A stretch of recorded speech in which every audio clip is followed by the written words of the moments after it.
On October 4th, 1957, the USSR launched Sputnik 1 into Earth's orbit.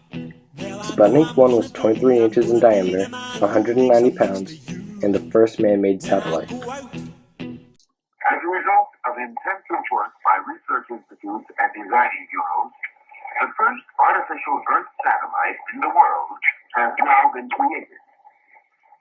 This first satellite was today successfully launched in the USSR. Then, on November 3rd, 1957, the USSR launched Sputnik 2. Sputnik 2 was much heavier than Sputnik 1, and it also carried a dog named Laika.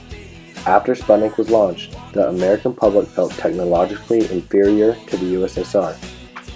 The American people feared that the launching of Sputnik also meant that the USSR could launch nuclear weapons from long distances. Another reason why people feared Sputnik was because its signals could be picked up by any radio at certain times of the day. In response to Sputnik, Congress passed the Space Act of 1958, which created NASA. The US government also approved funding for a satellite named the Explorer project.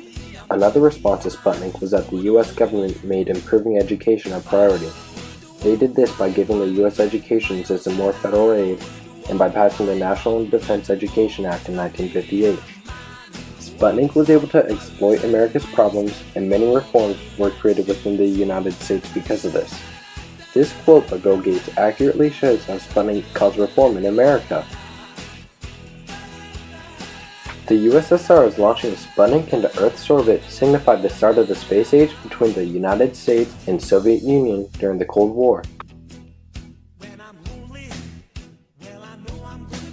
I'm gonna be the man who's lonely when I do. And when I'm dreaming